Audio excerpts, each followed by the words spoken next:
Bonjour à tous, j'espère que vous allez excellemment bien. Aujourd'hui, on se retrouve pour parler football, l'Euro 2022. On va revenir sur la deuxième journée du groupe C. Le groupe C, je rappelle, Suède, Suisse. Il y a également le Portugal et les Pays-Bas. Deuxième journée qui était très intéressante à suivre parce qu'un groupe très serré, c'est peut-être le seul groupe où il y a du suspense pour le moment pour les qualifications, avec 4 équipes qui avaient fait match nul lors de la première journée. Il y a eu Suisse-Portugal 2-2 et Pays-Bas-Suède 1 partout. Donc on avait 2 rencontres à suivre dans cette journée. Suède-Suisse, c'était la première. Mais avant tout, n'hésitez pas à vous abonner à la chaîne, à réagir dans les commentaires, à mettre un pouce bleu, à partager la vidéo sur les réseaux sociaux, notamment auprès de vos proches si vous pensez que ça peut les intéresser. Dans les commentaires, n'hésitez pas à me dire qui vous a plu, qui vous a déçu aujourd'hui dans cette journée. On regardera encore les matchs de ce soir, petite présentation, et puis on regardera également le programme de ce groupe C lors de cette troisième journée de phase de poule. On commence tout de suite avec Suède-Suisse, match qui avait lieu à 18h. Il faisait chaud, hein. À 18h, c'est vrai que ça n'a pas foncièrement totalement aidé les deux équipes, hein, la température. Il y aura encore une série de matchs à 18h. Alors ce soir, il y a encore des matchs à 18h. Et il y aura le groupe C, je crois, joue encore à 18h dimanche. Ils ne sont pas aidés dans le groupe C parce que les matchs à 18h, c'est vraiment très compliqué avec les températures qui touchent également l'Angleterre. Donc là, il faisait assez chaud quand même sur cette rencontre entre la Suède et la Suisse. Victoire 2-1 de la Suède, mais qui a assuré l'essentiel. Hein. Vraiment, elles n'ont pas montré grand-chose sur cette rencontre. C'était moins bien que lors du premier match face aux Pays-Bas. Très clairement, les courses marchaient pas aussi bien. Vraiment tout ce qui m'avait intéressé sur le premier match, j'avais dit le jeu sans ballon notamment qui avait été très fort du côté de la Suède, et ben là ça a été un peu moins efficace et elles se prennent quand même un but alors que les Suissesses n'ont pas montré grand chose pendant la rencontre, il faut bien le dire. 5 tirs, 3 tirs cadrés pour les Suissesses, c'est beaucoup trop. Ça veut dire qu'on les a on les a laissés dans des situations trop faciles en défense, pardon. La première mi-temps, le match est très fermé. Il n'y a pas grand-chose à se mettre sous la dent. En deuxième mi-temps, il y a eu un peu plus d'animation offensive, que ça soit du côté de la Suède, surtout un peu du côté de la Suisse, mais ça n'a quand même pas été foufou pendant tout le match. Et ça montre que la Suisse progresse quand même, parce qu'ils ont réussi à bien embêter cette équipe de Suède, mais vraiment à sacrément embêter cette équipe de Suède pendant toute la rencontre. Et malgré que la Suède avait 55% de possession de balle, c'était un match quand même plutôt équilibré. Mais les Suédoises ont raté des passes, ont fait des erreurs pendant la rencontre. Alors certes, vous avez 2 buts, hein, Rolfö et Bennison. Mais il y a des joueuses qui n'ont pas été au niveau habituel du côté de la Suède. C'est vrai, je trouve Aslani, par exemple, n'a pas été très intéressante. Bon, là, on avait mis Blackstenius en titulaire. Je suis toujours pas convaincu par Blackstenius. Hurtig était sur le côté. Je suis pas convaincu que ça ait énormément marché pendant cette rencontre. C'est vrai qu'on avait décidé de mettre presque 2 attaquantes dans ce match du côté des Suédoises, mais pourtant ça n'a pas été un match hyper incroyable. Et ce qui fait que comme elles ont débloqué la situation assez tardivement, les Suédoises, elles n'ont pas pu faire tourner leur effectif sur ce deuxième match. Ça fait quand même 2 rencontres que les joueuses suédoises on tourne assez tard du côté de la Suède. Et du côté de la Suisse, il y a eu des bonnes choses à certains moments. C'est vrai qu'on a eu quand même le but de Barman. So a fait un peu moins bon match que lors du premier match, mais c'était encore pas mal. Alors, c'est dommage, c'est cette défense qui est un peu parfois... mal organisé, je pense que ça communique pas parfaitement. Alors c'est pas du niveau du Portugal, mais quand même. Et puis du côté de la Suède, c'est vrai que on a laissé un peu trop d'occasions à l'adversaire dans ce jeu. Donc c'est dommageable du côté de cette rencontre. Mais vraiment, les Suédoises ont vraiment assuré l'essentiel. C'était de prendre les 3 points sur cette rencontre, mais ça a quand même été un match difficile pour les Suédoises. Et face au Portugal, il va falloir faire attention parce que les Portugaises, certes, font des mauvais débuts de match, Mais après, derrière, offensivement, il y a quand même du niveau. Donc les Suédoises devront montrer un autre visage face au Portugal. Sinon, il faudra attendre des erreurs des Portugaises pour pouvoir vraiment s'en sortir. Donc assez déçu en fait par cette équipe de Suède qui m'avait fait plutôt belle impression lors du premier match. J'avais dit les Pays-Bas pouvaient être contents, heureux d'avoir remporté ce premier match, enfin d'avoir fait match nul sur ce premier match, d'avoir pris un point parce que vraiment les Suédoises avaient la possibilité, je pense, d'améliorer leur marque. Et là, encore une fois, offensivement, il y a des bonnes actions, mais on n'arrive pas à concrétiser. Et c'est vrai que Blackstenius sur Tig, c'est pas foufou, je trouve. Et il va falloir voir du côté du staff suédois s'il ne faut pas faire tenter autre chose du côté de la Suède. Mais voilà, match qui n'a pas été fantastique, et vraiment une première mi-temps où il n'y a pas grand-chose à se mettre sous la dent du côté de la Suède, mais je suis un peu inquiet, voilà, pour tout vous dire, du côté de la Suède, parce qu'en quart de finale, il faudra faire mieux, surtout si c'est la France en face, qui a montré quand même de belles choses lors du premier match. Pays-Bas-Portugal, 5 buts dans cette rencontre. C'est vrai que c'est un euro prolifique en termes de buts cette année. Les Pays-Bas aussi, ça a été compliqué du côté de cette équipe néerlandaise.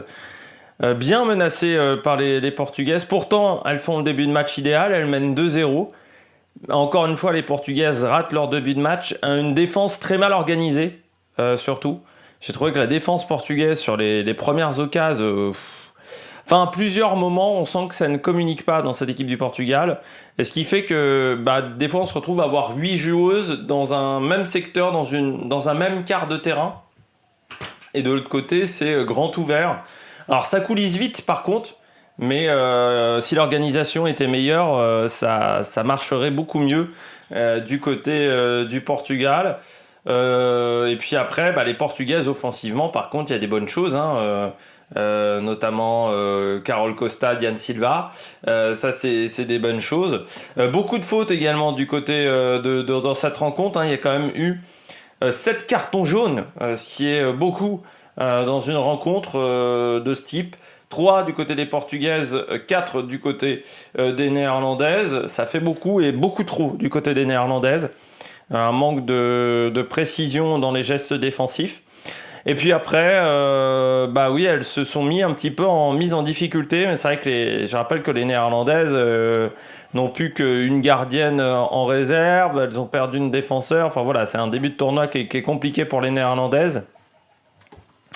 Et sur ce match-là, malgré une maîtrise dans la possession, malgré un très bon jeu de passe, eh bien, elles se sont retrouvées quand même plusieurs fois en difficulté avec les Portugaises qui ont trouvé des solutions.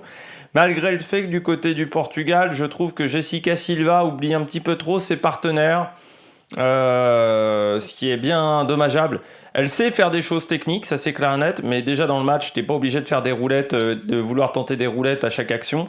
Et puis bon, il faudrait un peu plus penser aussi aux coéquipières. Il y a plus d'une fois où elle a tenté des actions individuelles qui étaient risquées et où derrière, elle oubliait Diane Silva, Borges, même Pinto. Donc il aurait fallu être un peu plus altruiste à certains moments du côté de la portugaise, parce que c'est vrai que on sait, c'est un très bon talent, mais il faut savoir faire des passes au foot, c'est un sport collectif. C'est pas une joueuse qui va totalement faire la différence. Surtout que certes, c'est une très bonne joueuse, Jessica Silva, mais face à une adversaire comme les Pays-Bas ou même lors du prochain match face à la Suède, là c'est aussi d'un autre niveau de ce qu'on a vu lors des phases de qualification. Donc du côté du Portugal, elles ont bien joué, les Portugaises. On peut même se demander comment elles ont dû tomber dans un groupe très compliqué, un groupe de qualification pour l'Euro. Parce que quand tu vois qu'elles ont réussi quand même 2 matchs de haute volée et marqué 4 buts quand même dans cette compétition, c'est que le groupe de qualif n'était pas simple et que le barrage aussi a peut-être été compliqué pour les Portugaises, ou peut-être un peu trop d'erreurs du côté des Portugaises sur ces matchs de barrage. Du côté des Néerlandaises, va falloir également augmenter le niveau de jeu parce que ça passera pas face à la France, ça c'est clair et net, si elles finissent deuxième du groupe. Puis il faudra faire attention quand même face à l'Italie, si l'Italie se ressaisit, ça peut être compliqué pour les Néerlandaises, et la qualif n'est pas encore assurée pour l'équipe des Bataves, parce qu'il y a encore du boulot. C'est dommage quand même, voilà, après un premier très bon quart d'heure, 20 minutes, où elles ont redescendu en intensité, et en face, le Portugal en a profité, et puis quand elles ont remis un petit peu d'action à partir de la 55e, là après le match était plutôt à l'avantage des Néerlandaises, même si elles n'ont pas réussi à marquer le quatrième, qui aurait permis peut-être de faire tourner un peu plus l'effectif, parce que ça va être un vrai problème du côté des Néerlandaises. Ça va être d'avoir perdu 2 joueuses sur blessure lors du premier match. C'est pas un avantage pour ensuite réussir à faire tourner l'effectif dans le reste de ce tournoi. J'ai rien d'autre à dire, voilà, sur ces rencontres de cet Euro 2022, sur ces 2 matchs. Donc on va regarder les 2 rencontres de ce soir. Italie-Islande à 18h, l'Italie qui devra se refaire la cerise après être passé à côté face à la France, face à une équipe d'Islande qui est quand même une équipe athlétique, mais qui n'a pas fait un grand match face à la Belgique lors du premier tour. Et c'est vrai que ce match nul qui n'aide pas les Islandaises. Et puis de l'autre côté, France-Belgique à 21h, avantage pour la France.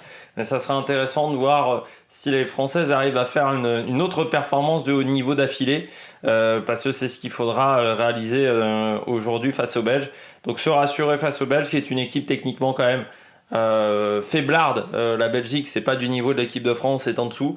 Donc il faudra réussir à prendre l'avantage, mais normalement on a un effectif pour, et puis ça peut permettre également encore de faire tourner face à la Belgique l'effectif, que des filles qui n'ont pas beaucoup de temps de jeu prennent un petit peu de temps de jeu, et qu'on ait également une équipe de remplaçantes qui soit également dans le bain de la compétition, qu'on n'ait pas une fille qui arrive en quart ou en demi et qui n'a pas joué 1 minute.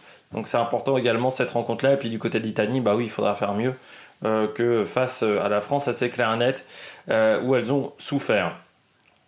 Dans le groupe C, donc le groupe qui nous intéresse là, la prochaine rencontre, ça sera dimanche, donc à 18h. Autant tous les autres matchs, ce seront les derniers matchs à 18h même. Tous les autres matchs seront à 21h, sauf la finale qui aura lieu également à 18h, et je ne sais pas l'heure de la petite finale.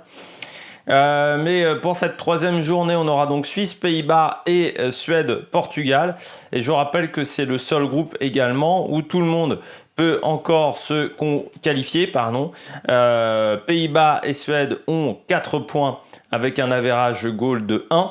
Portugal et Suisse ont 1 point avec un average goal de -1. Donc rien n'est fait encore une fois dans ce groupe-là. Même si il faudra gagner pour le Portugal et la Suisse pour pouvoir aller en quart de finale. Et donc les Pays-Bas et la Suède ne devront pas perdre de plus de 2 buts. Sinon ça peut être compliqué. Et puis même au niveau parce que c'est pas l'average goal qui compte en premier, ce sont les confrontations directes. Ça serait bien que les Pays-Bas et la Suède, et puis qu'ils se rassurent ces 2 équipes, parce que c'est vrai que pour le moment elles ont fait un premier match, le deuxième match a été un peu plus compliqué pour la Suède et les Pays-Bas, donc on attend que le 3e match on arrive aussi à trouver des solutions offensives. J'espère que vous avez aimé cette vidéo, du côté de la Suède, puisque du côté des Pays-Bas par contre offensivement ça tourne pas mal. J'espère que vous avez aimé cette vidéo. Si vous avez aimé cette vidéo, n'hésitez pas à vous abonner à la chaîne, à réagir dans les commentaires, à mettre un pouce bleu, à partager la vidéo sur les réseaux sociaux, notamment auprès de vos proches. Puis nous, on se retrouve pour de nouvelles aventures sur la Mag Production. Ciao, ciao!